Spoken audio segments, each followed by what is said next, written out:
Very good evening, friends. Today we will be discussing CIRP regulations. Actually, this is an abridged version of CIRP regulations.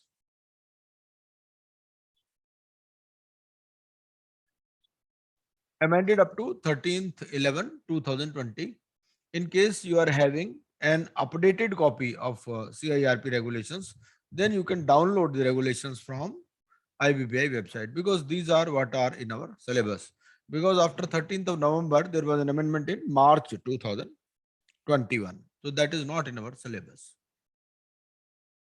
Okay.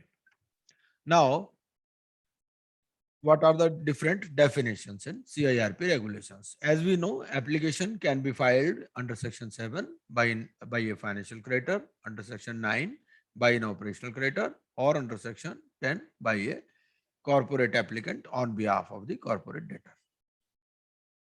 In this case, class of creditors is also a concept. So class of creditors means a class with at least 10 financial creditors under clause B of subsection 6A of section 21, and the expression creditors in a class shall be construed accordingly. So at least in a class, there should be at least 10 financial creditors. Code means code, तो ठीक है, code of conduct etc. Electronic form का क्या मतलब है? Electronic form shall have the meaning assigned to it in the Information Technology Act 2000. ठीक है. फिर electronic means का क्या मतलब है? Evaluation matrix. I made a reference to evaluation matrix also while discussing CIRP. So evaluation matrix means such parameters to be applied and the manner of applying such parameters as approved by the committee for consideration of resolution plan for its approval. ठीक है. Fair value का क्या मतलब है? Fair value means the estimated realizable value of the assets of the corporate debtor if they were to be exchanged on the insolvency commencement date between a willing buyer and a willing seller in an arm's length transaction after proper marketing and where the parties had acted knowledgeably, prudently, and without compulsion. Because as we know, as soon as an IRP is appointed, he is required to appoint two valuers within 7 days of his appointment, or maximum within 47 days. And he gets two valuations done from two approved valuers. One is the fair value, another is the liquidation value. Identification number means LLPN number. Then insolvency professional entity as recognized under insolvency professional regulations. Another value was liquidation value. Liquidation value means the estimated realizable value of the assets of the corporate debtor if the corporate debtor were to be liquidated on the insolvency commencement date. ये दोनों ही value, fair value भी and liquidation value, they are to be taken as on the insolvency commencement date. ठीक है. फिर participant का क्या मतलब है? Participant means a person entitled to attend a meeting of the committee under section 24 or any other person authorized by the committee to attend the meeting.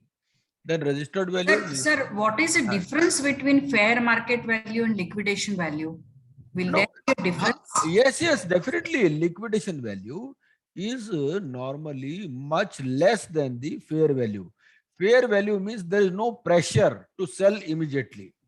So basically, it's a distress value, meaning liquidation value. Yes. Distress sale. Fair value means the estimated realizable value of the assets of the corporate debtor if they were to be exchanged on the insolvency commencement date between a willing buyer and a willing seller in an arm's length transaction after proper marketing and where the parties had acted knowledgeably, prudently, and without compulsion. So in this case, there is no compulsion. In liquidation value, you are out to sell.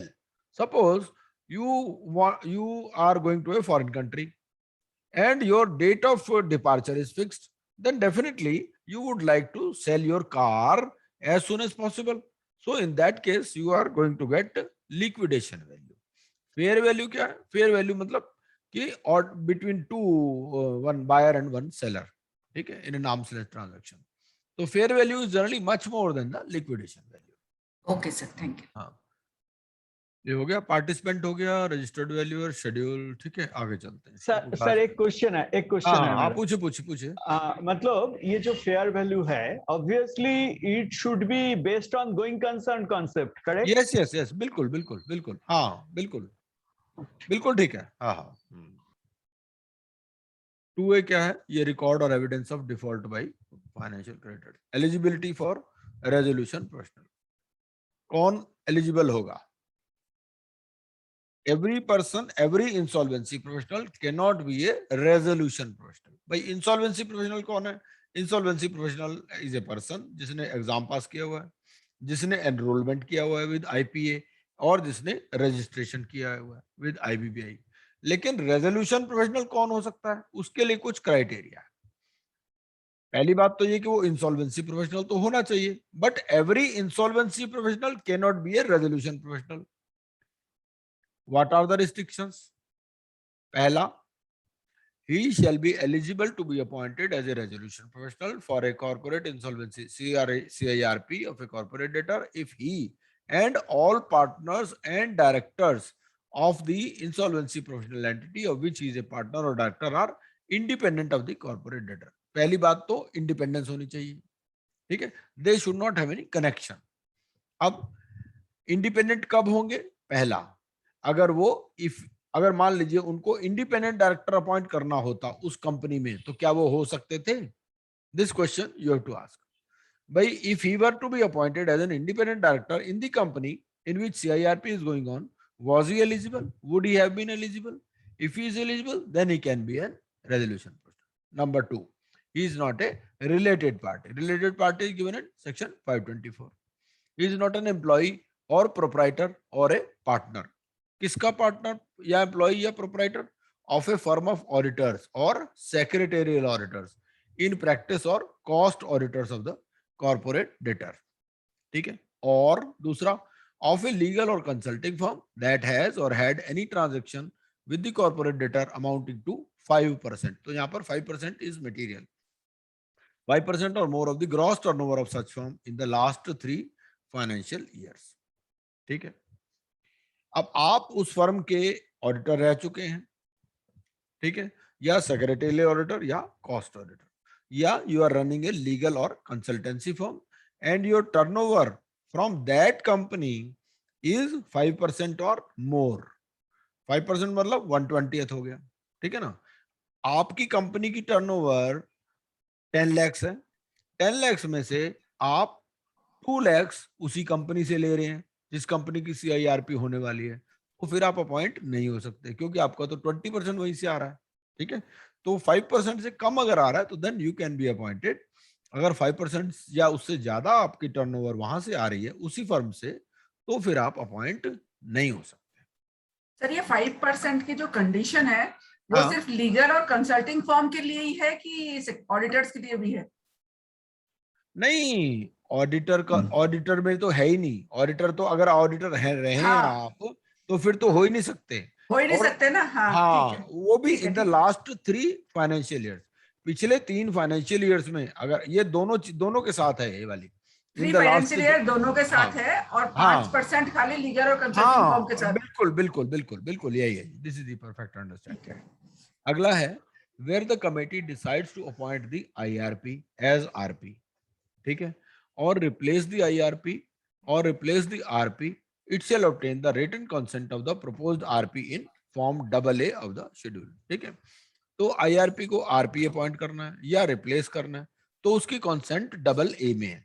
हमने 2 जगह पढ़ा था। पहले क्या पढ़ा था? जब initially आप IRP अपॉइंट करते हो तो कंसेंट फॉर्म कौन सा है? फॉर्म 2, ठीक है ना। फॉर्म 2 है ना मैडम, आप ही नहीं बताया, यस, यस, यस। है ना। और हाँ, यहाँ पर कौन सा फॉर्म है?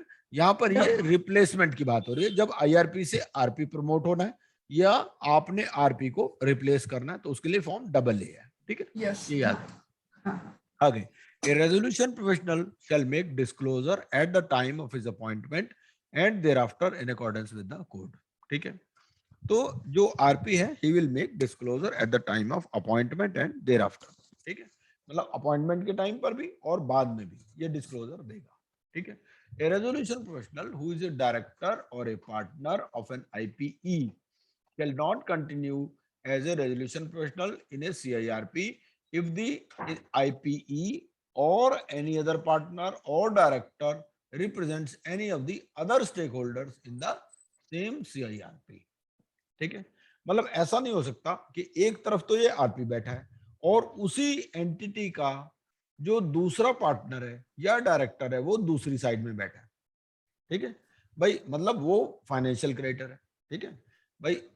एक आईपीई के आप पार्टनर हो, ठीक है, आप बन गए उस कंपनी में आरपी, ठीक है। अब दूसरा पार्टनर या डायरेक्टर अगर वो फाइनेंशियल क्रेडिटर है या ऑपरेशनल क्रेडिटर है, any of the other stakeholders है, ठीक है ना, तो उस केस में आप उस कंपनी के आरपी अपॉइंट नहीं हो सकते, मतलब कॉन्फ्लिक्ट ऑफ इंटरेस्ट हो जाएगा ना भाई। टेबल के एक तरफ ये आरपी बैठा हुआ है, दूसरी तरफ जो पार्टी बैठी है वो भी उसी का पार्टनर या डायरेक्टर है, ठीक है। सर एक्सेस, लेकिन इसमें हाँ अगर आईआरपी पहले है, इंटीरिम रेजोल्यूशन प्रोफेशनल, और हाँ, उसके बाद अगर उसको हटा के फिर आरपी जो सपोजिंग नया बना दिया, तो वो डायरेक्टर बन सकता है क्या ऑफ द सेम एंटिटी?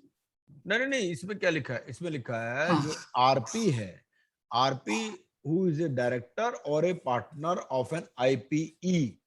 यहाँ पर पहली बात तो ये है कि वो डायरेक्टर या पार्टनर किसका होना चाहिए, आईपीई का। भाई वो कहता है कि एक आईपीई में अगर दो पार्टनर हैं तो ये नहीं हो सकता भाई एक पार्टनर टेबल के इस तरफ बैठा है दूसरा पार्टनर उस तरफ बैठा है, ये नहीं, नहीं हो दोनों एक ही तरफ बैठे ना, interim professional, resolution professional and then resolution profession. सकता। ओके, ठीक इंटीरिम है, को हटा दिया और हाँ, आरपी जो अपॉइंट किया वो दूसरा डायरेक्टर है, ऐसा हो सकता है क्या? क्यों नहीं हो सकता, वो तो हो ही सकता है। वो हो सकता है बिकॉज दे वो are on the same side. Yes yes yes, हाँ वो तो नेचुरली हो सकता है, उसमें कोई दिक्कत नहीं है, उसमें तो कोई प्रॉब्लम नहीं, वो तो हो ही सकता है। Access to books without prejudice to section 17(2)(d), the IRP may access the books of, हाँ जी प्रकाश कुकरेजा जी बोलिए। सर इसमें जो स्टेक होल्डर्स है, ये जो पॉइंट नंबर 3 है, हम्म, फाइनेंशियल क्रेडिटर्स, ऑपरेशनल हाँ क्रेडिटर्स आ हाँ गए, हाँ हाँ, एनी अदर स्टेक होल्डर्स?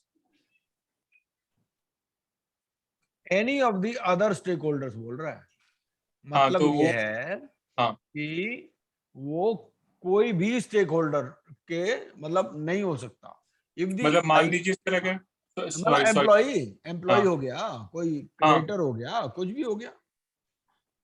जो जितने स्टेक होल्डर कौन होता है, स्टेक होल्डर वो होता है जिसको सीआईआरपी या लिक्विडेशन में पैसे मिलेंगे, वही स्टेक पैसे होल्डर होता है, ठीक है ना। जिसका कोई भी इंटरेस्ट है वो शेयर होल्डर भी हो सकता है, ठीक है ना। तो स्टेक होल्डर कोई भी हो जिसको 53 में पैसे मिलने हैं वो स्टेक होल्डर है, सिंपल बात है। अंडरस्टूड। इसका मतलब सर सिर्फ स्टेक होल्डर्स को रिप्रेजेंट नहीं कर सकता, दूसरा डायरेक्टर या पार्टनर किसी और को रिप्रेजेंट कर सकता है या कोई और सर्विसेज दे सकता है। जैसे मान लो वो तो है ही, वो तो है ही, प्रोसेस देखिए एडवाइजर बन हाँ गया। ऐसा है, जैसे एक आईपीई है, उसका एक पार्टनर तो बन गया हमारा आरपी, आईआरपी, ठीक है। हाँ और उस आईपीई से भी आप सर्विसेज ले सकते हो, उस आईपीई से आप सपोर्ट सर्विसेज ले सकते हो, हाँ, तो दूसरे क्योंकि आईपी, डायरेक्टर को अगर हमने प्रोसेस एडवाइजर अपॉइंट कर हाँ दिया है कर तो सकते हो, वी कैन डू। यस बिल्कुल बिल्कुल, क्योंकि वो दूसरी साइड पे नहीं है, वो उसने कोई पैसे नहीं लेने, मतलब वो स्टेक होल्डर नहीं है ना उसमें। हाँ, अच्छा, भाई 53 में तो कुछ नहीं मिलना ना उसको, ये हाँ, चीज, नहीं नहीं नहीं, वो तो अपनी हाँ सर्विसेज देगा, हाँ बिल्कुल वो दे सकता बट है। एक्सेस, वैल्यूअर नहीं अपॉइंट कर सकते उसको। वैल्यूअर तो नहीं है, वैल्यूअर की तो अलग गाइडलाइंस है, वैल्यूअर हाँ, कौन होना चाहिए, हाँ उसके वैल्यूअर नहीं कर इंडिपेंडेंट, सकते, हाँ वैल्यूअर नहीं कर बाकी सकते, कर सकते हैं हाँ प्रोसेस बिल्कुल एडवाइजर या। बिल्कुल बिल्कुल कर सकते हैं, हाँ। ठीक है, ठीक है, ठीक है। बाकी तो सीओसी तो अप्रूव करती है सारे खर्चे, सीओसी तो सारे, लेकिन एक बात और भी है, वो क्लेम प्रोसेसिंग के लिए आप अपॉइंट नहीं ये कर साला सकते नॉर्मली। रिसर्च करे जा रही है। दूसरों को सुनने दो, आपको जो पूछना आप अकेले में पूछ ले। नॉर्मली क्या होता है कि जो आप क्लेम प्रोसेसिंग के लिए आप नॉर्मली वो अलाउ नहीं करते, वो क्यों, वो कहते हैं भाई देखो ऐसा आईआरपी अपॉइंट हुआ, अभी तो उसके पास कोई काम ही नहीं है भाई, शुरू के दिन क्या है 14 दिन आपको क्लेम इनवाइट कर रहे हैं और 7 दिन के अंदर उनकी प्रोसेसिंग करनी है, तो आप मान लो उसका भी पैसा डालने लगो कि भाई मैंने क्लेम भी प्रोसेसिंग की, तो एनसीएलटी पूछती है भाई तुम खुद क्या कर रहे थे आईआरपी से, ठीक है ना। तो normally unless the claims are too much, मान लो हजारों क्लेम्स है तब तो बात अलग है, वो कहते हैं भाई मैं इतना टाइम नहीं है ये है, अदरवाइज अगर कई बार क्या होता है मान लो क्लेम ही ज्यादा नहीं है तो उस केस में क्लेम प्रोसेसिंग के लिए आप किसी प्रोफेशनल को अपॉइंट नहीं कर सकते। और बहुत सारे लोग क्या होता है to be on safe side, जैसे कई हमारे यार दोस्त करते हैं काम, तो वो कहते हैं हम ये इसका खर्चा डालते ही नहीं है क्लेम प्रोसेसिंग वगैरह का। आगे चलते हैं, access to books. Sir sorry, एक क्वेश्चन है। हाँ जी, हाँ हाँ पूछे। जैसे मंजू मैम ने पूछा वैल्यूअर, तो अगर एक आईपीई जिसका एक ऑलरेडी पार्टनर जो है वो आरपी एक्ट कर रहा है, तो दूसरा पार्टनर जो वैल्यूअर है वो यहाँ पे वैल्यूएशन की सर्विसेज नहीं दे सकता। नहीं दे सकता, नहीं। वैल्यूअर के लिए अलग रूल्स हैं, इंडिपेंडेंट वैल्यूएशन रूल्स हैं। उस वैल्यूएशन रूल्स के हिसाब से हमें देखना पड़ेगा। कंपनी चेक की तो है वो पार्ट, कंपनी चेक में ही दे रखा नहीं, है। इसमें भी सर लिखा हुआ है कि valuer should not be related to the RP. हाँ हाँ, तो बस ठीक है, वो रिलेटेड पार्टी में तो आ ही जाएगा ना। सिर्फ रिलेटेड अच्छा, पार्टी में हाँ जो आरपी है, और जो एक जगह हमने पढ़ा था ना, इसमें हमने एक जगह पढ़ा था कि आरपी जो है, आरपी आईपीई को भी इन्वॉल्व कर सकता है। एक पर्टिकुलर रेगुलेशन हमने पढ़ा था पीछे, जब हम रेगुलेशन पढ़ रहे थे 1-2 दिन पहले। तो उसके हाँ, हाँ। अलावा जो है सब जगह वो रिलेटेड पार्टी में आ जाएगा। 524 में अगर कवर्ड हो जाएगा तो नहीं कर सकता। Okay. Access to books, access to books क्या कहता है? अब ये है, इसको जो भी बुक्स चाहिए, ऐसा हो सकता है भाई कंपनी का कोई, मान लो कोई डीमैट अकाउंट है, ठीक है ना, कोई उसके ऑडिटर है, उनसे भी तो वो सारी इंफॉर्मेशन लेगा ना। तो डिपॉजिटरी है, जैसे कोई प्रोफेशनल एडवाइजर्स हैं कॉर्पोरेट डेटा के, उसका कोई कंसल्टेंट है। Information utility, other registries that record the ownership of assets, मान लो रजिस्ट्रार के ऑफिस में उसका कोई, या एमसी ऑफिस में कोई चार्ज रजिस्टर है, तो he has got access to books, records and other relevant documents. भाई उसको सारी चीजें कलेक्ट करनी है, कहाँ कहाँ इसकी प्रॉपर्टी है, ठीक है ना। Members, promoters, partners, board of directors and joint venture partners of the corporate debtor, उनसे भी इंफॉर्मेशन ले सकता है, उनके भी रिकॉर्ड ले सकता है। फिर contractual counter parties of the corporate debtor, मान लो इसने कोई कॉन्ट्रैक्ट दे रखा है, कोई टर्न की कॉन्ट्रैक्ट दे रखा है कॉर्पोरेट डेटर ने, वहां से भी वो कंफर्म कर लेगा, ठीक है। तो he has got access to books. फिर उसके बाद आता है चॉइस ऑफ एआर। अब एआर कैसे अपॉइंट करना है आपने? आप on an examination of the books of account and other relevant records of the corporate data, the IRP shall ascertain classes of creditor। सबसे पहले तो क्लास ऑफ क्रेडिटर्स कौन डिसाइड करेगा? Class of creditor IRP decide करेगा। किस basis पे decide करेगा? Books के बेसिस पे डिसाइड करेगा, ठीक है। And for the representation of creditors in a class ascertained under sub regulation 1 in the committee, the IRP shall identify 3 insolvency professionals। तो 3 इंसॉल्वेंसी प्रोफेशनल को ये आइडेंटिफाई करेगा, जो कि उसके ना तो उसके रिलेटिव होंगे, ना उसकी रिलेटेड पार्टी होंगे, ठीक है। Having their address as registered with the board in the state और यूनियन टेरिटरी, मतलब अगर मान लो दिल्ली का केस है तो वो दिल्ली वाले प्रेफर करेगा, ठीक है। Which has the highest number of creditors in the class, ठीक है। मान लो वो क्रेडिटर्स इन ए क्लास 100 है, ठीक है ना, तो 100 में से देख लेगा बस 100 अलग अलग स्टेट्स में फैले होंगे। मान लो किसी स्टेट में 50 है, किसी में 10 है, किसी में 5 है, तो वो जिसमें 50 होंगे वहां के उनको प्रेफर करेगा, ठीक है। As per their addresses in the records of the corporate debtor, provided that, भाई रिकॉर्ड कैसे मिलेगा उसको? मान लो किसी ने कोई सप्लायर है तो सप्लायर का रिकॉर्ड आपको मिल जाएगा, ठीक है ना, आपने अपनी बुक्स ऑफ अकाउंट्स में एंटर किया होगा। Provided that where such state और union territory does not have adequate number of insolvency, मान लो कोई ऐसी स्टेट भी हो सकती है जिसमें आईपी बने ही ना हो, ठीक है, वो स्टेट हमारे लेक्चर अटेंड ना कर रही हो, कम बने हो वहां पर, तो the insolvency professionals having addresses in nearby state और union territory as the case में भी, तो नियर बाई वाले ले लेगा, ठीक है। उसके बाद में eligible to be insolvency professionals under regulation, तो वो आईपी भी होने चाहिए, ठीक है। Willing to act as AR, उनकी विलिंगनेस भी लेनी पड़ेगी। सर, हाँ जी, ये क्लासेस ऑफ क्रेडिटर्स है, वो किस हिसाब से, what is the, I mean, वो तो बता दिया ना, 4A का 1 यही है ना, वो बुक्स से डिसाइड करेगा। On the examination of books and other relevant records the IRP shall ascertain, IRP की ड्यूटी है, IRP shall ascertain classes. But normally what are the classes of creditors, जैसे कि डिबेंचर होल्डर्स है, हाँ, debenture holders हो सकते हैं, आपके डिपॉजिट होल्डर्स हो सकते हैं, और बिल्डर होगा तो हाँ होम बायर भी होंगे, हाँ। इस तरह से, दैट्स अ, यस, ऐसा कोई भी क्लास ऑफ क्रेडिटर हो सकते हैं, ओके। तो उनमें से एआर कैसे, और क्लास ऑफ क्रेडिटर्स में क्या है, all are not allowed to join the COC, ठीक है ना, COC meeting they are not entitled to attend, उनके बेसिस पर, उनके बिहाफ पर कौन अटेंड करता है? एआर, ठीक है।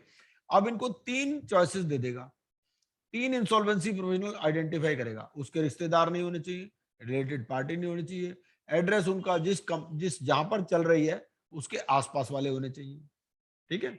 या तो हाईएस्ट नंबर ऑफ क्रेडिटर्स हो इन द क्लास, मतलब ये एड्रेस कहां से लेगा वो ये जो एआर का एड्रेस है और जो क्रेडिटर्स का एड्रेस है वो स्टेट मैच होनी चाहिए, स्टेट या यूनियन टेरिटरी। अगर मैच नहीं हो रही तो उसके पास वाला लेगा, ठीक है। आईपी होने चाहिए एंड दे शुड बी, उनकी विलिंगनेस भी लेनी पड़ेगी। And IRP shall obtain the consent of each insolvency provisional identified. तो इन तीनों से ये कंसेंट ले लेगा, किस फॉर्म में लेगा, ए बी फॉर्म में, ठीक है। एक्सटॉर्शनेट क्रेडिट ट्रांजैक्शन, ये ट्रांजैक्शन, हाँ जी प्रकाश कुकरेजा जी बोलिए। सर ये जो 3 AR IP ने बताए हैं, अगर क्रेडिटर्स को किसी और को सिलेक्ट, ना वो नहीं कर सकता, 3 में से ही सेलेक्ट करना पड़ेगा, 3 में से ही सेलेक्ट करना अच्छा तो इन पड़ेगा। तीनों में से ही चुन, वो तीनों में कह देगा चुन लो जो चुनना है आपने, जो हाईएस्ट नंबर जिसको वोट पड़ेंगे वो हो जाएगा। अच्छा, यानी वो ऑप्शन नहीं है क्रेडिटर्स के बाद, ठीक है। ना वो अपने आप सजेस्ट नहीं कर सकते, वो यही ही विल असर्टेन ना पहले, और उसके बाद में आइडेंटिफाई भी यही करेगा, शेल आइडेंटिफाई। आइडेंटिफाई कौन कर रहा है, IRP. IRP, IRP he class of creditor ascertain कर रहा है, आईआरपी ही आइडेंटिफाई कर रहा है। आइडेंटिफिकेशन का बेसिस भी दे रखा है कि भाई उनका स्टेट या यूनियन टेरिटरी मिला लो या पास वाले को ले लो, उनको 3 चॉइसेस दे दो, वही 3 में से चुन लो। Extortionate credit transaction So IRP we can pick from any place, na sir? है, IRP or RP we can pick from any place, na? हाँ IRP और RP, हाँ naturally you can take from any place, even if the company, because sometimes what happens is company might be having different offices also, so there is no such restriction that the company is in Delhi, then IRP may be in Mumbai also, no issues. Sir और एक सवाल है, हाँ sir अगर class of creditors नहीं है, normal creditor है, तो उसका जो ऑथराइज्ड रिप्रेजेंटेटिव है, is it compulsory to be an IP? नहीं ऐसा कोई कंपलसरी नहीं है, ऐसा कंपल्सरी नहीं है, ऐसा ऑथराइज रिप्रेजेंटेटिव में कंपलसरी नहीं है। ओके, खाली क्लास ऑफ क्रेडिटर्स में इट शुड बी आईपी। हाँ बिल्कुल, ठीक है, उसमें भी नॉर्मली वो आईपी को ही लेते हैं, क्योंकि उसी को समझ आएगी भाई, वो उसी हाँ। मीटिंग अटेंड करने आएगा। जैसे बैंकर होते हैं, बैंकर क्या करते हैं कि अपने मैनेजर को भी भेज देते हैं, मान लो उनका डीजीएम वगैरह है, एजीएम, उसको भी भेज देते हैं। कोई जरूरी नहीं है कि वो उसकी इंसॉल्वेंसी प्रोफेशनल को ही भेजे। करेक्ट, हाँ। करेक्ट, ठीक है। उसके बाद में extortionate credit transaction, a transaction shall be considered extortionate कब है, जब एक तो ये है कि exorbitant पेमेंट की बात हो रही है, require the corporate debtor to make exorbitant payments in respect of the credit provided or are unconscionable under the principles of law related to contracts. तो extortionate का मतलब ये है कि या तो exorbitant payments की बात हो रही है, भाई हमने क्रेडिट दिया, आप कहते हो जी 50% इंटरेस्ट लगेगा, ठीक है, या फिर कुछ समझ में आने वाली टर्म्स नहीं है, ठीक है, भाई एक जनरल प्रूडेंट मैन को लगता है कि भाई ये तो कुछ गड़बड़ है, तो वो एक्सटॉर्शनेट की कैटेगरी में आ जाएगी। उसके बाद आता है पब्लिक अनाउंसमेंट, ये इसको पब्लिक अनाउंसमेंट करनी है immediately, not later than 3 days, ठीक है। IP shall make a public announcement immediately on his appointment as an IRP, जैसे ही आईआरपी बना इमीडिएटली करनी है, not later than 3 days। Public announcement इसका फॉर्म है, फॉर्म ए में होगी, और एक इंग्लिश और एक रीजनल न्यूज़पेपर में होगी, with wide circulation at the location of the registered office and principal office, ठीक है। कई बार क्या होता है, रजिस्टर्ड ऑफिस कहीं अलग है, प्रिंसिपल ऑफिस कहीं अलग है। If any of the corporate debtor and any other location where in the opinion of the ARP the corporate debtor conducts material business operations, ठीक है। कई बार क्या होता है कि प्रिंसिपल ऑफिस हम कहीं गांव में रख लेते हैं, बहुत सारे लोग ऐसे होते हैं कि रजिस्टर्ड ऑफिस उनका कहीं गांव में मिलेगा, ठीक है, और फिर कोई कॉर्पोरेट ऑफिस अलग से होता है, कोई उसके प्लांट्स अलग अलग से हैं, तो जहां जहां पर भी जरूरत है, उनको लगता है कि इनके मटेरियल बिजनेस ऑपरेशंस हैं, तो वहां वहां उस जगह पर ये ऐड दी जाएगी। ऐड का पर्पस क्या, भाई क्लेम्स इनवाइट करना, ठीक है ना। On the website if any of the corporate debtor, अगर कंपनी ने कोई वेबसाइट मेंटेन कर रखी है तो वहां पर भी होगी ये public announcement. On the website if any designated by the board for the purpose, ठीक है। अब वहां क्या रहेगा, state where claim forms can be downloaded और obtained from as the case may be. ठीक है, तो उसमें क्या रहेगा, पब्लिक अनाउंसमेंट में ये रहेगा कि क्लेम फॉर्म आपको कहां से डाउनलोड करने हैं, ठीक है, या कहां से मिलेंगे। Offer choice of 3 IPs identified under regulation 4A to act as the authorised representative of creditors in each class. ये 3 चॉइसेस दे देगा भाई, इन 3 चॉइसेस में कर लो। Last date for submission of claim क्या है, वो भी रहेगा, विच शैल बी 14 डेज, ये हमें मालूम ही है। ठीक है, from the date of the appointment है, from the date of the appointment of the IRP।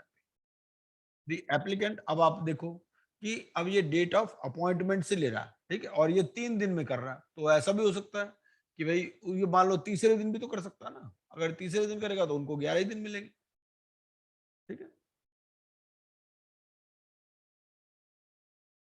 उसके बाद अगला, the applicant shall bear the expenses of the public announcement which may be reimbursed by the committee to the extent it. ये भी एक important चीज है कि जो पब्लिक अनाउंसमेंट की कॉस्ट है, ये जो है ये एप्लीकेंट बियर करेगा। ठीक है, और सीओसी उसको रीइंबर्स करेगी जितना वो रेटिफाई करती है। ठीक है, उसके बाद अगला आता है प्रूफ ऑफ क्लेम्स। अब क्लेम्स कैसे कैसे होंगे, क्लेम्स में जो ऑपरेशनल क्रेडिटर्स के क्लेम है वो कैसे होंगे, इसमें 2 तरह के क्लेम्स आते हैं। ऑपरेशनल, हाँ जी, हाँ सर बोलिए। एप्लीकेशन विड्रॉ कर ली पहले ही, सीओसी बनने के पहले ही, ओके, ठीक है, तो ठीक है, एप्लीकेंट ही पूरा बियर करेगा फिर तो। बिल्कुल बिल्कुल नेचुरली, वो तो है ही, हाँ एप्लीकेंट ही बेयर करेगा। एडवर्टीजमेंट दे दिया लेकिन बाद में हाँ उन्होंने विड्रॉ कर लिया सीओसी हाँ बनने से पहले, हाँ हाँ, बिल्कुल बिल्कुल बिल्कुल तो नेचुरली, उसको और फिर कौन बोलेगा? रिम्बर्समेंट तो कुछ नहीं होगा ना सीडी की मतलब ही तरफ नहीं, से। मतलब ही नहीं, हाँ कहाँ से होगा, नहीं होगा। ठीक है। तो नेचुरल है। अब आगे आता है proof of claims, claims by operational creditor. अब ऑपरेशनल क्रेडिटर हमें मालूम ही है कौन कौन हो सकते हैं, जिसने गुड्स या सर्विसेज सप्लाई की, एम्प्लॉय भी जो है वो भी ऑपरेशनल क्रेडिटर। अब ये कहता है 2 तरह से ही इन्होंने इसको आइडेंटिफाई किया है, जो वर्कमैन या एम्प्लॉय है वो बाय पोस्ट भी दे सकता है। ठीक है, और ये जो लोग हैं अदर देन वर्कमैन या एम्प्लॉय, इनको इलेक्ट्रॉनिक फॉर्म में सबमिट करना जरूरी है। ठीक है, a person claiming to be an operational creditor other than workman or employee of the corporate debtor shall submit claim with proof to the IRP in person, by post or by electronic means in form B of the schedule।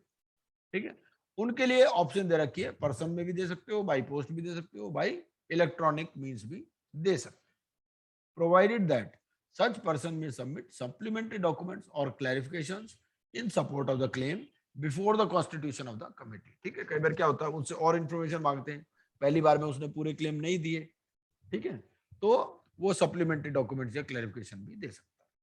तो sir workman और employees कैसे देंगे आगे अपना claim? आगे आएगा, उनके लिए फॉर्म अलग है, फॉर्म आएगा ना आगे।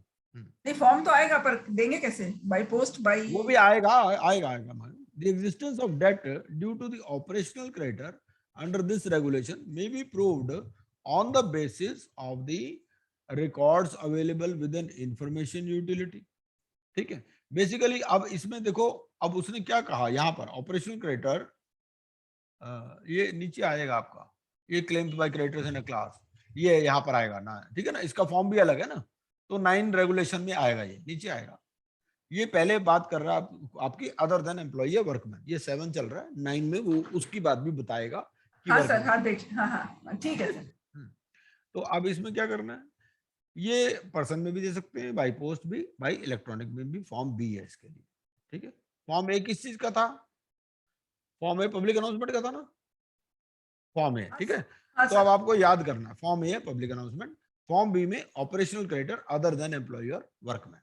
ठीक है, अब आगे चलते हैं, रिकॉर्ड कैसे प्रूव करेगा भाई, हम ये भी कहते हैं कि जो ऑपरेशनल क्रेडिटर है, ऑपरेशनल क्रेडिटर को भी अपने जो भी बिल्स वगैरह हैं वो सारे अपलोड करने हैं इंफॉर्मेशन यूटिलिटी पे, ये हमने पढ़ा है। ठीक है ना, तो या तो रिकॉर्ड से दे देगा वो, record available with in information utility if any, अगर है तो, ठीक है, और other relevant documents including a contract for the supply of goods, वही हो, या तो कॉन्ट्रैक्ट देगा, इनवॉइस देगा, या कोर्ट का ऑर्डर होगा that has adjudicated upon the non payment of a debt if any। ठीक है, तो इसका मतलब कोर्ट की कोई उसके पास डिक्री होगी या ऑर्डर होगा कोई कोर्ट या ट्रिब्यूनल का, जहां पर that has adjudicated upon the non payment of a debt if any, तो वो भी प्रूफ में लगा सकता है, या फिर फाइनेंशियल अकाउंट दे सकता है, स्टेटमेंट ऑफ अकाउंट दे सकता है, लेजर अकाउंट की कॉपी दे सकता है। फिर ये आ गए हमारे पास फाइनेंशियल क्रेडिटर्स। फाइनेंशियल क्रेडिटर में क्या है? Other than a financial creditor belonging to a class. ठीक है, जो financial creditor belonging to a class है उनको अलग से फॉर्म है। ये फाइनेंशियल क्रेडिटर वो है जो other than financial creditor belonging to a class है। ठीक है, इन्होंने कैसे देने? इन्होंने देने इसमें इलेक्ट्रॉनिक फॉर्म है। देखो अब आप इसमें देखो कि इसमें कोई बाई पोस्ट वगैरह की बात नहीं करता वो, तो फाइनेंशियल को सिर्फ इलेक्ट्रॉनिक फॉर्म में ही क्लेम सबमिट करना है। वो बाई पोस्ट या बाई कोरियर या बाई ईमेल नहीं सबमिट कर सकते, इलेक्ट्रॉनिक फॉर्म में सबमिट करना है इन फॉर्म सी। ठीक है, इलेक्ट्रॉनिक फॉर्म मतलब ईमेल वगैरह। प्रोवाइडेड दैट सच पर्सन में सबमिट सब। ठीक है, ये तो सारी चीजें सेम ही है और उनके लिए भी ये कैसे कैसे क्लेम्स हैं ये सब आप देख सकते हैं, कोई खास बात नहीं है। अब claims by creditors in a class, जो क्रेडिटर्स इन ए क्लास है इनके लिए फॉर्म सी ए है। ठीक है, a person claiming to be creditors in a class, ये इस तरह से। और ये सारी चीजें तो आपका सेम ही है क्योंकि होम बायर्स है तो होम बायर में एग्रीमेंट फॉर सेल है, लेटर ऑफ अलॉटमेंट है, रिसीट ऑफ पेमेंट मेड है, तो ये सारी चीजें इसमें आ जाएगी। फिर a creditor in a class may indicate its choice of an insolvency professional from amongst the three choices। तो कुकरेजा जी आपके सवाल का जवाब आ गया कि जो 3 चॉइसेस उसको दी थी आईआरपी ने उसमें से वो अपनी चॉइस इंडिकेट कर देगा। ठीक है, to act as its authorised representative. अब आगे claims by workman and employees. जो वर्कमैन एंड एम्प्लॉय है वो अपने क्लेम जो है फॉर्म डी में सबमिट करेंगे। ठीक है, और अब यहाँ पर ये देखो आप, यहाँ पर लिखा है वही बाई पर्सन, बाई पोस्ट या बाई इलेक्ट्रॉनिक मीन्स। तो सिर्फ जो फाइनेंशियल क्रेडिटर्स हैं, फाइनेंशियल क्रेडिटर्स में इन्होंने लिख दिया कि भाई आप इलेक्ट्रॉनिक मीन्स से ही सबमिट करोगे, वहां पर ये चीजें उड़ा दी बाकी वाली। ठीक है, और ये जो claims by creditors in a class है ये भी लिखा है। ये कैसे लिखा है? ये भी आपको कैसे करने? इलेक्ट्रॉनिक फॉर्म में।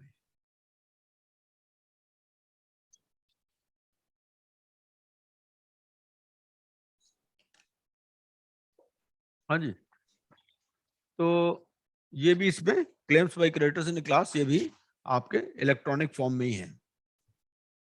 इसमें भी कोई ऐसे अलग से नहीं लिखा इसने बाई पोस्ट या बाई कोरियर वगैरह सब। सिर्फ यहाँ पर लिखा एक तो ऑपरेशनल क्रेडिटर जो है उसमें लिखा अदर देन वर्कमैन या एम्प्लॉय, उसमें लिखा बाई पर्सन, बाई पोस्ट और बाई इलेक्ट्रॉनिक में। तो 3 चॉइसेस दी इसने यहाँ पर। ठीक है, जो फाइनेंशियल क्रेडिटर है उसमें कोई चॉइस नहीं है, सिर्फ इलेक्ट्रॉनिक फॉर्म है। ठीक है, जो claims by creditors in class है उसमें भी सिर्फ एक ही है, इलेक्ट्रॉनिक फॉर्म। इस तरह से याद रखना है। वर्कमैन या एम्प्लॉय उसमें सारी चॉइसेस हैं, पर्सन, बाई पोस्ट या बाई इलेक्ट्रॉनिक बेस। ठीक है जी, अब इसमें क्या एम्प्लॉयमेंट एग्रीमेंट भी दे सकता है वो, evidence of notice demanding payment of unpaid dues and any documentary और other proof that payment has not been made, या ऑर्डर ऑफ कोई कोर्ट या ट्रिब्यूनल भी इसमें दे सकता है। क्लेम्स बाई अदर क्रेडिटर्स, कुछ अदर क्रेडिटर्स भी हो सकते हैं। ठीक है, मान लो किसी ने एडवांस दिया हुआ है या कुछ है इस तरह से, तो जो किसी भी कैटेगरी में नहीं आ रहा, ना वो फाइनेंशियल में आ रहा, ना वो ऑपरेशनल में आ रहा, तो a person claiming to be creditor other than those covered under regulation 7, 8 और 9 shall submit its claim with proof to the IRP or RP in person, by post or by electronic means। ठीक है, तो इनके लिए form F दे रखा है। ठीक है, तो फॉर्म एफ रेजिडरी कैटेगरी है और इस तरह से ये अपना क्लेम प्रूव कर देगा। और सब्सटेंशिएशन ऑफ क्लेम्स, द आईआरपी और RP may call for such other evidence. ठीक है, और क्लैरिफिकेशन, तो वो एविडेंस मांग सकता है या क्लैरिफिकेशन मांग सकता है। A creditor shall bear the cost of proving the debt due to such creditor. मान लो क्रेडिटर कोई इंफॉर्मेशन यूटिलिटी से रिकॉर्ड निकालता है, उसके लिए उसको कुछ पेमेंट देनी पड़ती है, तो वो क्रेडिटर बियर करेगा। ठीक है, submission of proof of claims, subject to regulation 2, a creditor shall submit claim with proof on or before the last date mentioned in the public announcement। ठीक है, subject to regulation 2 क्या है? Regulation subject to सब regulation 2 ये दे रखा है। ठीक है, कि भाई सबसे पहले तो ये कि आपको पब्लिक अनाउंसमेंट में जो लास्ट डेट है जो 14 डेज होती है from the date of appointment of IRP, तब तक ही क्लेम सबमिट करना है। मान लो आप क्लेम नहीं कर पाए सबमिट, तो आपको क्या करना है? फिर आप दे सकते हो claim on or before the 90th day of the insolvency commencement date. ठीक है, तो 90 दिन तक आप क्लेम दे सकते हो। Where the creditor in sub regulation 2 is a financial creditor under regulation 8, it shall be included in the committee from the date of admission of such claim. ठीक है ना भाई, कमेटी में फाइनेंशियल क्रेडिटर ही होते हैं, तो अब उसका नाम पहले तो था नहीं सीओसी में, तो जिस डेट में उसने क्लेम सबमिट किया तब से आ जाएगा वो।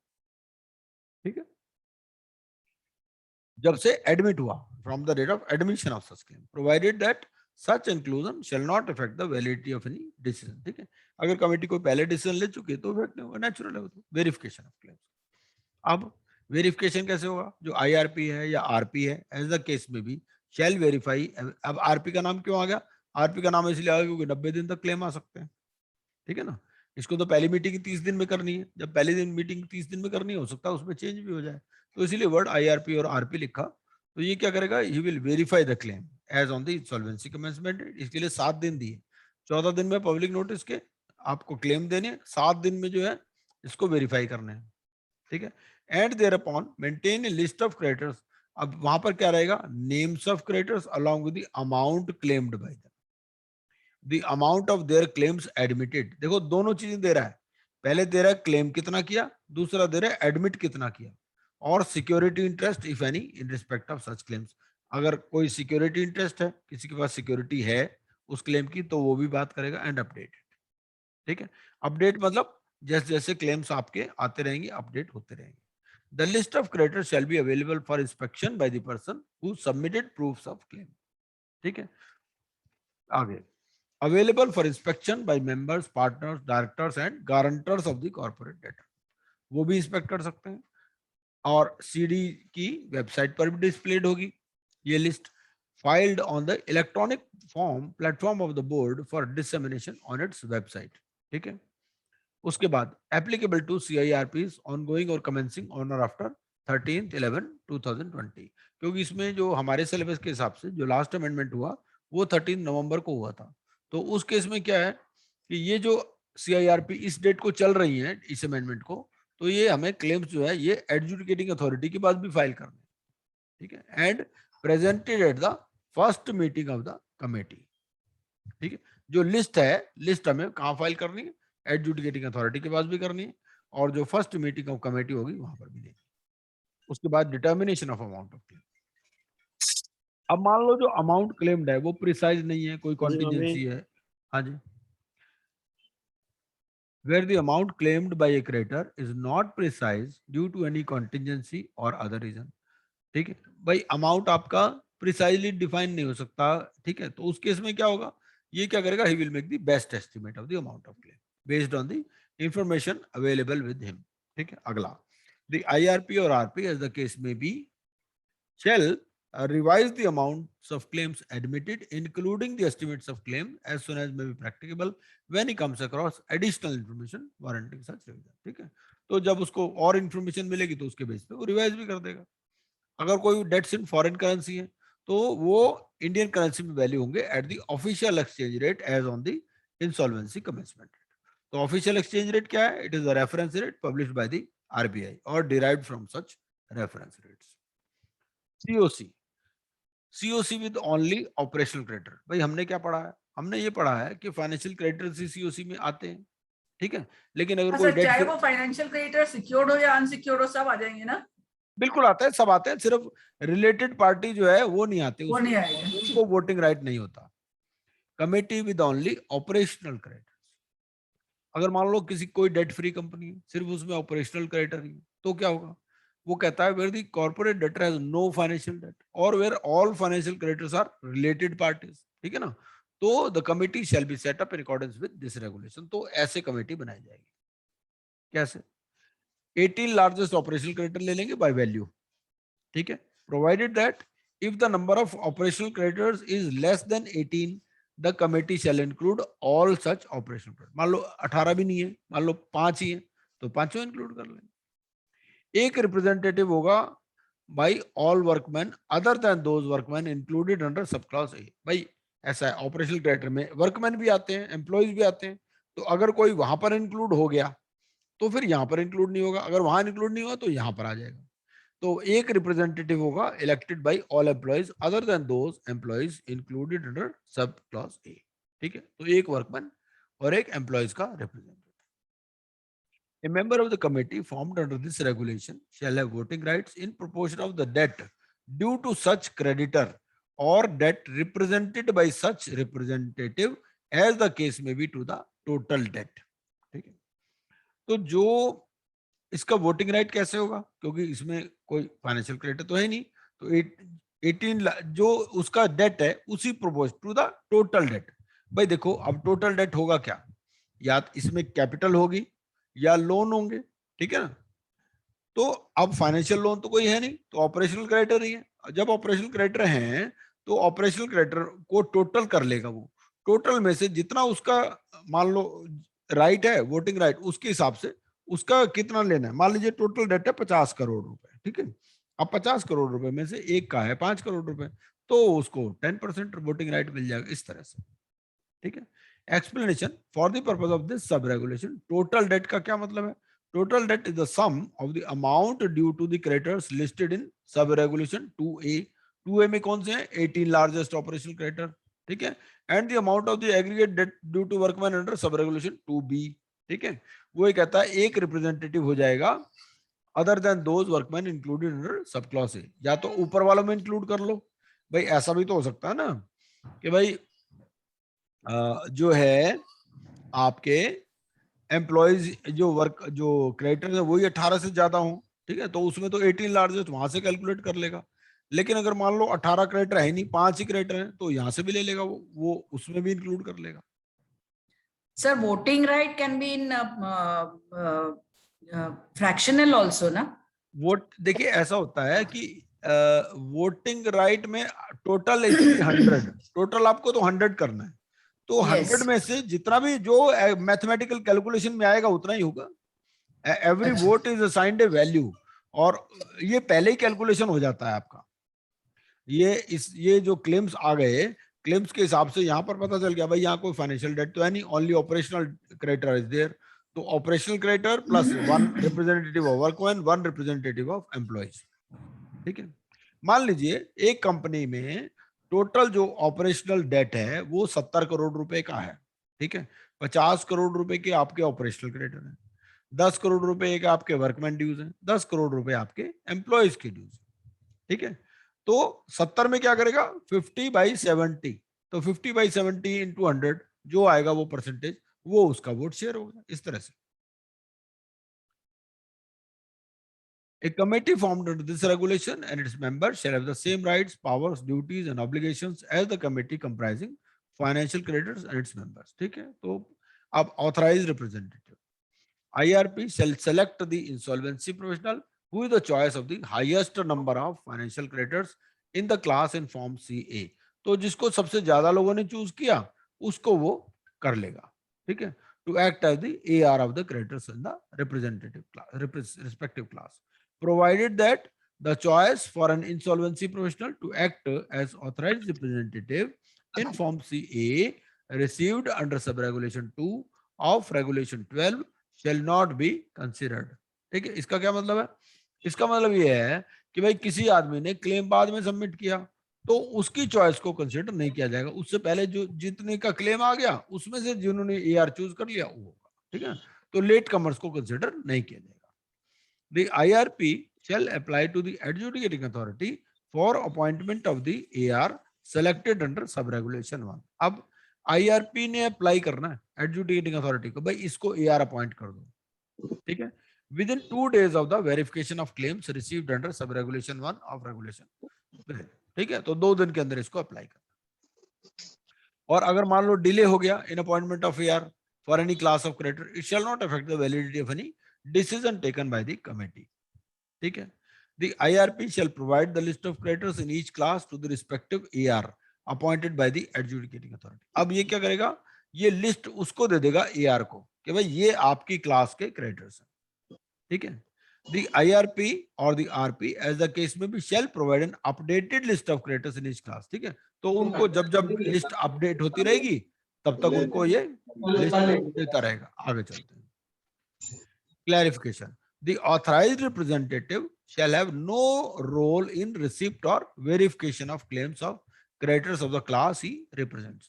उसका कोई रिसीट में या वेरिफिकेशन ऑफ क्लेम्स में कोई रोल नहीं है, ठीक है। ही सिंपली एक्ट्स एज पोस्टमैन, भाई यहाँ की बात वहां बताएगा, वहां की बात यहाँ बताएगा।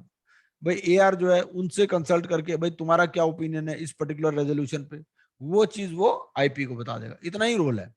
भाई क्या होता है एक क्लास मान लो 5000 है मान लो होम बायर, ठीक है ना। तो 5,000 बायर तो सीओसी में नहीं पहुंच सकते ना, वहां पहुंचोगे दिक्कत हो जाएगी। उनके बेसिस पर एआर ही डिसीजन ले लेगा। भाई 5,000 में से अगर 3,000 एक बात के लिए हाँ बोल रहे हैं तो वो सबकी हाँ मान ली जाएगी, ठीक है। The IRP or the RP as the case may be shall provide electronic means of communication between the AR and the creator. IRP की ड्यूटी है, IRP RP यही जो है electronic means of communication provide करेगा। Electronic means of communication में आपका dedicated email ID भी हो सकता है, या जैसे मान लो वोटिंग के लिए कुछ प्लेटफॉर्म प्रोवाइड करते हैं तो ये भी आईआरपी या आरपी की ही ड्यूटी है, ठीक है। The voting share of a creator in a class shall be in proportion to the financial debt, which includes an interest at the rate of 8% per annum, unless a different rate has been agreed to between the parties. ठीक है, अगर उनका rate of interest agreed है तो ठीक है, अगर rate of interest agreed नहीं तो 8% पे रेट की कैलकुलेशन हो जाएगी इंटरेस्ट की। और आईआरपी जो है, IRP in a class shall be entitled to receive fees for every meeting of the committee attended by him. तो ये नंबर ऑफ क्रेडिटर्स के ऊपर डिपेंड करेगा कि जो एआर है उसको कितनी फीस मिलेगी। अगर 10 से 100 है तो 15,000 रुपए मिलेगी। हाँ जी प्रकाश कुकरेजा जी बोलिए, बोलिए प्रकाश कुकरेजा जी। अरे सॉरी सर, म्यूट में था। हाँ सर, पॉइंट नंबर 7 जो है, the voting share of creditor in a class shall be in proportion to financial debt which includes an interest at the rate of 8%. Sir इसमें इंटरेस्ट की बात क्यों कर रहे हैं, मैं समझ नहीं पा रहा हूँ। भाई देखिए ऐसे है ना, जब से उसका ड्यू हो गया फाइनेंशियल डेट तो इंटरेस्ट तो उस पर बनता ही है ना। भाई उसने ना तो ओरिजिनल डेट दिया ना इंटरेस्ट दिया। भाई ऐसा होता है जैसे लिमिटेशन पीरियड में क्लेम फाइल करेगा, भाई 3 साल तक आप क्लेम फाइल कर सकते हो, लिमिटेशन एक्ट तो अप्लाई होता है ना आईबीसी पे भी। करेक्ट। तो अब आप एप्लीकेशन कब तक फाइल कर सकते हो? 3 साल तक फाइल कर सकते हो। 3 साल तक, हाँ। आपका मान लो डिफॉल्ट 19 में हुआ तो आप 22 तक एप्लीकेशन फाइल कर सकते हो नहीं कर सकते हो? करेक्ट। तो उस टाइम में आपका इंटरेस्ट बन जाएगा नहीं 3 साल का, तो वो जो इंटरेस्ट है वो 8% पे देगा ना। Okay okay okay okay, understood sir, understood. अब ये जो एआरपी है, एआरपी को एआर को ये फीस मिलेगी कि कितने क्रेडिटर हैं उस क्लास में। 10 से 100 हैं तो 15,000 रुपए पर मीटिंग, 101 से 10,000 है तो 20,000 रुपए, और मोर देन 1,000 है तो 25,000 रुपए पर मीटिंग, ठीक है। अब एआर क्या करेगा? AR will circulate the agenda to the creditors in a class. ये जो क्रेडिटर्स इन ए क्लास हैं ये बेसिकली उनके ब्याह पे एक्ट कर रहा है। उनका मतलब सरपंच है, समझ लो गांव का सरपंच है, ठीक है। वो गांव के सरपंच वो गांव वालों से पूछ करके और वो तहसीलदार को बता रहा है सब चीजें। तो एआर क्या करेगा? AR will circulate the agenda to the creditors in class and may seek their preliminary views. पहले तो उनके प्रीलिमिनरी व्यूज ले लेगा on any item in the agenda. ये सब इलेक्ट्रॉनिकली हो रहा है, कोई मैनुअली नहीं हो रहा। In the agenda to enable him to effectively participate in the meeting of the committee, provided that creditors shall have a time window of at least 12 hours to submit their preliminary views। भाई कोई भी meeting होनी है 12 घंटे के लिए तो ये प्रीलिमिनरी व्यूज अपने कर सकते हैं उसमें मीटिंग में, ठीक है, जो इलेक्ट्रॉनिक प्लेटफॉर्म है। And the said window opens at least 24 hours after the AR6 preliminary views। मतलब 12 घंटे तो उनको दे दिए प्रीलिमिनरी व्यूज के लिए, उसके बाद 24 घंटे दे दिए किसके लिए? ये इलेक्ट्रॉनिक वोटिंग के लिए। Provided further that such preliminary views shall not be considered as voting instructions by the creditors, ठीक है। तो ये जो प्रिलिमिनरी व्यूज है ये वोटिंग इंस्ट्रक्शंस नहीं है, वो 24 आवर्स वोटिंग के लिए इसको प्रोवाइड किए गए। पहले 12 आवर्स फिर 24 hours. Committee with only creditors in class. कोई ऐसा भी हो सकता है कि भाई सिर्फ उसमें committee with only creditors in class ही हो, कोई इंडिविजुअल क्रेडिटर्स हो ही ना, ठीक है ना। तो उस केस में सिर्फ एआर ही मीटिंग को अटेंड करेंगे, ठीक है। Where the corporate director has only creditors in a class and no other financial creditor eligible to join the committee shall consist of only the ARs, ठीक है। कोई बिल्डर है, बिल्डर में सिर्फ होम बायर है और किसी बैंक का लोन ही नहीं है, तो वो जो होम बायर का रिप्रेजेंटेटिव है वही मीटिंग अटेंड करेगा। Constitution of the committee, IRP will file A report certifying constitution of the committee to the adjudicating authority within 2 days of the verification of claims, ठीक है। तो क्लेम वेरिफिकेशन के 2 दिन के अंदर जो है IRP will file A report. किसको फाइल करेगा? Adjudicating authority. और फर्स्ट मीटिंग कब करनी है? With in 7 days of filing the report. देखो 14 दिन के अंदर उसने क्लेम्स इनवाइट किए, 7 दिन के अंदर वेरीफाई किए, 2 दिन के अंदर रिपोर्ट सबमिट कर दी, 14 7 21 हो तो 23, और उसके 7 दिन के अंदर आपको पहली मीटिंग करनी है, मतलब 30 दिन हो गए। 14 7 21 2 23 और 7 30। Where the appointment of RP is delayed, the IRP shall perform the functions of the RP from the 40th day of the insolvency commencement date till a resolution professional is appointed under section 22। भाई देखो ऐसा है कि 30 दिन के अंदर committee की meeting करनी है। अगर मान लो आरपी की अपॉइंटमेंट डिले हो गई तो आईआरपी ही आरपी का रोल प्ले करेगा। कब से? From the 40th day of the insolvency commencement date till resolution professional is appointed. अगला, meetings of the committee. Meeting कैसे कैसे होंगी? A resolution professional may convene a meeting of the committee as and when he considers necessary. तो जब जब चाहेगा बुलाएगा meeting, ठीक है। और रिक्वेस्ट पर भी बुला सकता है। रिक्वेस्ट कितने करने चाहिए? 33% ऑफ द वोटिंग राइट्स। तो जिनका वोटिंग राइट जब सीओसी बनाते हैं ना, उसी टाइम वोट शेयर असाइन कर देते हैं कि इतना वोट परसेंटेज है, तो रिप्रेजेंटिंग 33%। अगर 33% रिप्रेजेंट करते हैं तो फिर वो मीटिंग बुला लेगा, अगर रिक्वेस्ट उनकी आती है तो।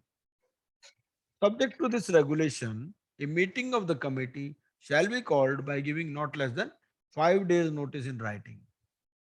तो 5 दिन का नोटिस देना है in writing to every participant. देखो पार्टिसिपेंट अलग चीज है, सीओसी का मेंबर अलग चीज है। पार्टिसिपेंट कौन है? ये हमने डेफिनेशन में देख लिया है। जो डेफिनेशन हमने शुरू में देखी थी उसमें हमने पार्टिसिपेंट की डेफिनेशन पढ़ी थी शुरू में, दोबारा पढ़ लेते हैं एक बार। ये है participant. Participant means a person entitled to attend a meeting of the committee under section 24 or any other person authorised by the committee to attend the meeting. इसमें कौन आते हैं? बोर्ड ऑफ डायरेक्टर्स भी आते हैं, ठीक है ना। तो जो बोर्ड ऑफ डायरेक्टर है वो भी पार्टिसिपेंट होते हैं इसमें।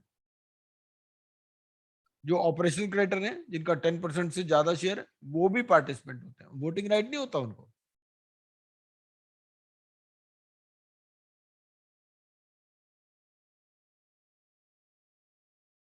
अच्छा,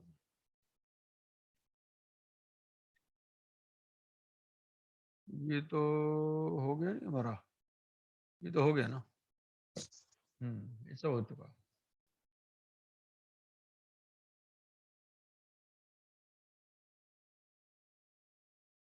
हाँ जी।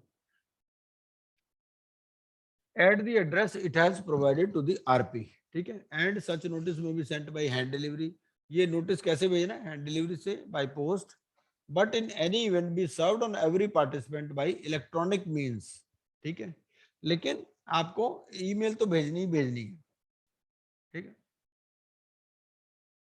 द कमिटी में रिड्यूस द नोटिस पीरियड, 5 दिन से कम कर सकते हो इसको, लेकिन 24 आवर्स से कम नहीं कर सकते। लेकिन अगर कोई एआर भी है तो उसमें 48 आवर्स का नोटिस, क्योंकि एआर ने भी तो आगे बताना है ना, इसलिए उसमें 48 आवर्स का। Service of notice by electronic means. A notice by electronic means may be sent to the participant through email as a text. भाई क्या होता है, कई बार टेक्स्ट में भेज दिया, मतलब ईमेल के अंदर ही लिख देते हैं, या अटैचमेंट भेज दी, या एज ए नोटिफिकेशन भेज दिया, प्रोवाइडिंग इलेक्ट्रॉनिक लिंक और URL for accessing such notice. कई बार होता ना कि उसने कोई यूआरएल बना दिया और वहां पर क्लिक करके वो नोटिस निकलेगा, इस तरह से। जैसे इनकम टैक्स की साइट पे होता है कि भाई ये आप यहाँ दबाओ तो वो नोटिस उससे आता है, पॉपअप होता है। इसी तरह से मतलब टेक्स्ट में भी लिख सकते हो, अटैचमेंट में भी भेज सकते हो, या लिंक या यूआरएल भी दे सकते हो।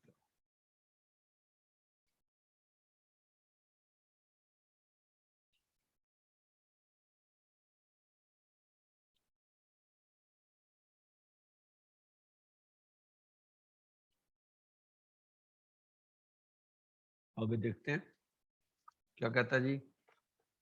दी subject line in email, subject line ये इंपॉर्टेंट है, तो उसमें क्या रहेगा? नेम रहेगा, प्लेस रहेगा, टाइम रहेगा और डेट रहेगी। ये 4 चीजें रहेंगी सब्जेक्ट लाइन में। सब्जेक्ट होता है ना ईमेल में हम देते हैं, तो सब्जेक्ट में आपको नेम, प्लेस, टाइम और डेट देना। सवाल पूछ सकता है। If notice is sent in the form of an non editable attachment to an email, ठीक है। अगर कोई नॉन एडिटेबल अटैचमेंट है तो अटैचमेंट किस में होगी? पीडीएफ में होगी या नॉन एडिटेबल फॉर्मेट होगी। टुगेदर विद लिंक और instructions for recipient for downloading relevant version of the software. इसका क्या मतलब है?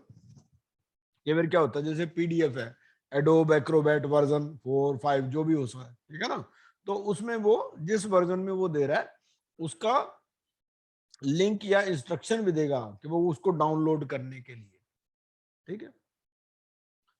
मान लो उसने पीडीएफ फॉर्मेट में दिया, उसने एक पर्टिकुलर एडोब वर्जन है उसका, तो उसके लिए उसको डाउनलोड करने के लिए हो सकता है उसके पास एडोब वर्जन ना हो वो वाला, तो उसके लिए वो लिंक या इंस्ट्रक्शन भी देगा भाई ये यहाँ से डाउनलोड करो।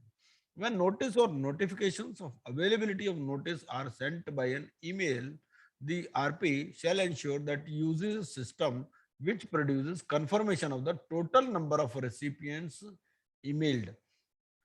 तो अगर नोटिस आपने ईमेल से भेजने हैं तो ऐसे सिस्टम से भेजने हैं जिससे ये कंफर्म हो जाए कि कितने टोटल रेसिपिएंट्स को ईमेल गई है, and a record of each recipient to whom the notice has been sent, and a copy of such record and a notice of any failed transmissions and subsequent resending shall be retained as proof of sending.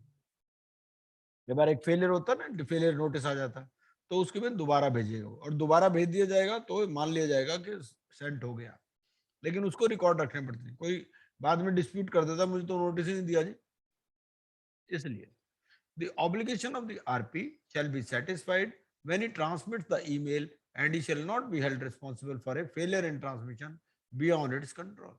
ठीक है, अब उसने भेज दिया तो भेज दिया, ठीक है ना, अगर फेलियर हो गया ट्रांसमिशन में बियॉन्ड इट्स कंट्रोल तो उसकी उसकी कोई जिम्मेदारी नहीं।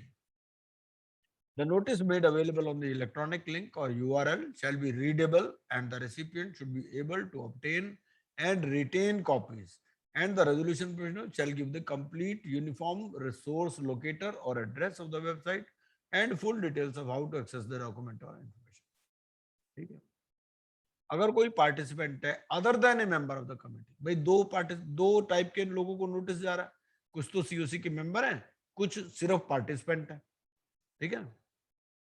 लेकिन कोई ऐसा पार्टिसिपेंट है जो मेंबर ऑफ सीओसी नहीं है, अगर he fails to provide or update the relevant email address to the RP, the non-receipt of such notice by such participant of any meeting shall not invalidate the decisions taken at such meeting. ठीक?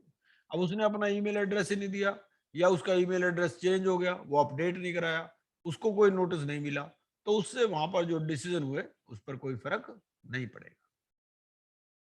Contents of the notice of the meeting, जो notice है, notice में क्या रहेगा, notice में participant को बताया जाएगा वेन्यू, टाइम, डेट, ठीक है, and the option available to them कि भाई उनको कहेगा भाई आप वीडियो कॉन्फ्रेंसिंग या other audio and visual means के थ्रू भी पार्टिसिपेट कर सकते हो, and shall also provide all the necessary information to enable participation through video conferencing और other audio and visual means. The notice of the meeting shall provide that a participant may attend and vote in the meeting either in person or through an AR. तो उसमें ये लिखा जाएगा notice of meeting में, भाई आप personally भी attend कर सकते हो और थ्रू AR भी कर सकते हो, provided that such participant shall inform the resolution professional in advance of the meeting of the identity of the AR who will attend and vote at the meeting. तो अगर कोई आदमी अपने ब्याह पे अपना ऑथराइज रिप्रेजेंटेटिव भेजना चाहता है तो वो पहले से बताएगा आरपी को, ठीक है, उसकी आइडेंटिटी भी बताएगा। हाँ जी प्रकाश कुकरेजा जी। सर जो पॉइंट नंबर 7 है जहाँ पे लिखा है कि if a participant other than member of the committee, तो इसका मतलब मान लेते हैं कि कोई डायरेक्टर है सीडी का या तो उनको एक्सक्लूड करके, यानी अगर सीओसी का कोई मेंबर है अगर वो अपनी ईमेल करेक्ट नहीं बताता है, so does this mean that जो डिसीजंस लिए गए थे वो वैलिडेट नहीं होंगे? नहीं नहीं ऐसा नहीं है, आप इससे ऊपर भी पढ़िए। अब ऊपर में क्या कहता है वो, ऊपर में ये कहता है कि भेजना कैसे है आपको, वो ये कहता है सबसे पहला 20 का फर्स्ट क्या है, notice by electronic means may be send to the party through email या टेक्स्ट, ये तो हो ही गया। अच्छा वो खाली सर भेज तो रहा है अदर सबको देन ईमेल कमिटी से। मेंबर, हाँ सॉरी कहिए sir.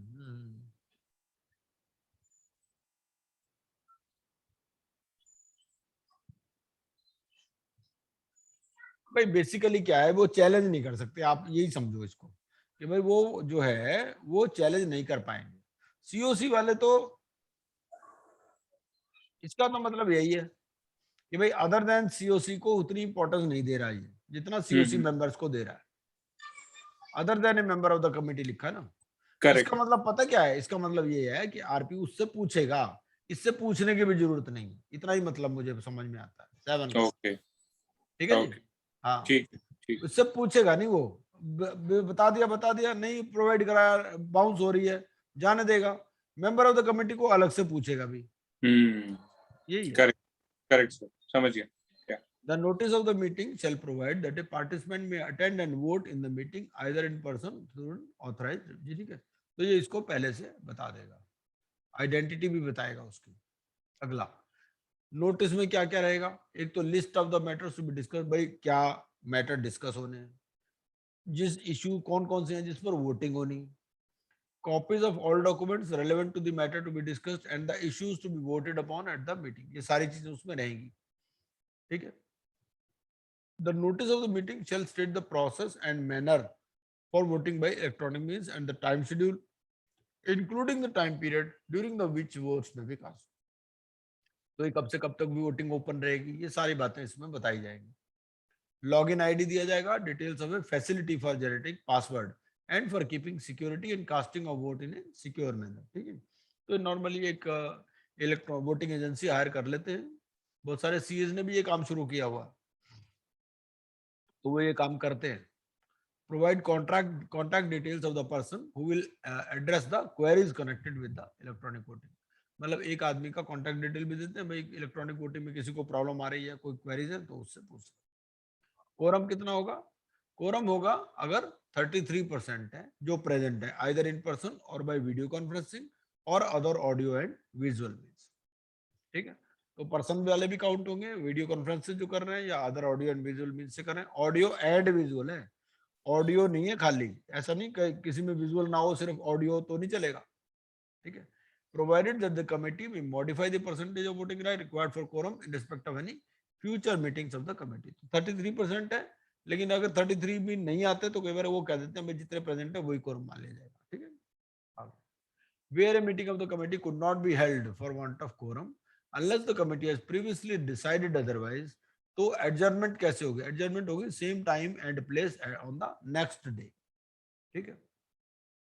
In the event a meeting of the committee adjourned in accordance with regulations 2, the adjourned meeting shall be curate with the members of the committee attending the meeting। ठीक है। भाई 33% quorum है, अगर 33% नहीं आया तो जितने प्रेजेंट है वही कोरम, एडजर्न वाली मीटिंग। ठीक है। मतलब पहले दिन 30% आए, 30% पे क्या हुआ, उन्होंने कह दिया जी अगले दिन होगी सेम टाइम प्लेस पे। दूसरे दिन 25% आए, तो जितने प्रेजेंट है उसी से वही मान लिया जाएगा quorum. Participation through video conferencing, ये क्या होगा, the notice convening the meeting of the committee shall provide the participants an option to attend the meeting through video conferencing और other audio and visual means in accordance with this regulation. जो notice होगा, notice में ये चीज कही जाएगी कि उनको ऑप्शन दी जाएगी कि भाई आप वीडियो कॉन्फ्रेंसिंग या अदर ऑडियो विजुअल मीन्स से भी कर सकते हो इसको। RP shall make necessary arrangement to ensure uninterrupted and clear video और audio and visual connection. RP को ड्यूटी है ये। RP shall take due and reasonable care to safeguard the integrity of the meeting. एक तो sufficient security and identification, उसके लिए roll call ले लेते हैं शुरू में ही। ठीक है भाई, कौन कौन प्रेजेंट है वो बता देते हैं, ये बंदे प्रेजेंट है। To ensure availability of proper video conferencing or other audio and visual equipment or facilities for providing transmission। ठीक है। To record proceedings and prepare the minutes, to store for safekeeping and marking the physical recordings or other electronic recording mechanism as part of the records। ठीक है। तो उसको recording भी रखनी पड़ती है इसकी।